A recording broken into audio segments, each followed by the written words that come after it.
my name is Jasleen and I am the Assistant Manager of Human Factors. We were in charge of keeping the crew alive, anything to do with humans and their needs. Some of our goals was keeping the crew safe and alive, providing all the resources needed for survival, water, food, air, and shelter, taking care of the crew's health, which includes both mental and physical health, the power systems, and the base design, which had not only our team's research, but other teams' research as well, creating a basis for our mission. So to start off, we have our life systems, which is the ECLAS. We started off with the water recovery system, which included the urine processor assembly, which essentially took urine and filtered it into usable and drinkable water. Next, we have the oxygen generator system, which took water and converted it into oxygen and hydrogen. Then we had a waste storage tank, which stored waste for later on use in different systems.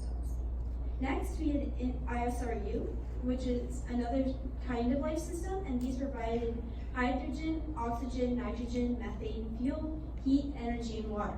The two systems we used for this was electrolysis, which produced both hydrogen and oxygen, and then MOXIE, which took carbon dioxide and separated it into oxygen. Next, we have our medicinal needs.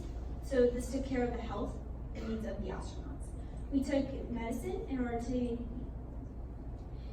to counteract any effects of disease that they would have on Mars.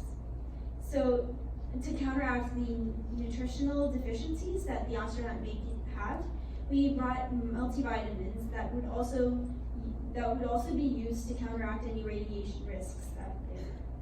We also have mouse growth, which provide more of a psychological help for astronauts who are so far away from their natural environment, and it would also be used as part of the filtration process for water.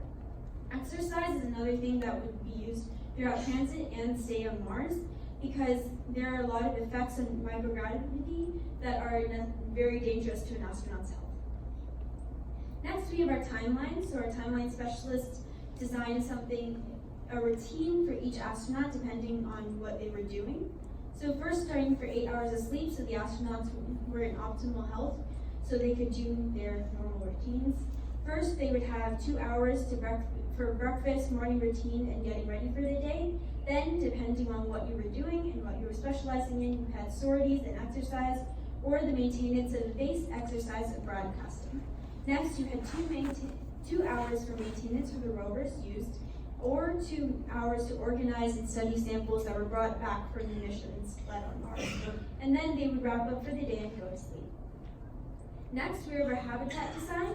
Our location was around 1.5 kilometers away from the main sortie locations, so for easy access. The entire base would come assembled in a transit vehicle, and the assembly was relatively simple, and we had a three-way airlock system in the front of the base, as you can see, to protect from any regolith coming inside, because there are very harmful effects to the technology inside. Lastly, we have power configuration. So our main power source was a 40 kilowatt nuclear power, and our backup systems are based off of solar. The chart you see over here shows us how exactly we would utilize this power. Next, I would like to thank my incredible team. I couldn't have asked for a better team, and our incredible interns and master teacher. Please stand up when I call your name. Alex Wong, Deputy System Manager. Geethika Abhilash, Radiation Specialist. Timmy Abenaki, ISRU Specialist. Sasha Mintz, ECLAS Specialist. Nick Kavanos, Risk Assessment Specialist. Joe Dencio, Internal Safety Specialist. Sapna Dayo, Internal Safety Specialist. Cameron Hogue, Habitat Design Specialist. Eddie Pritchard, Power Systems Specialist. Yusuf Qazi, Cost and Mass Specialist. Lena Sayer, Timeline Communications and ConOps Specialist.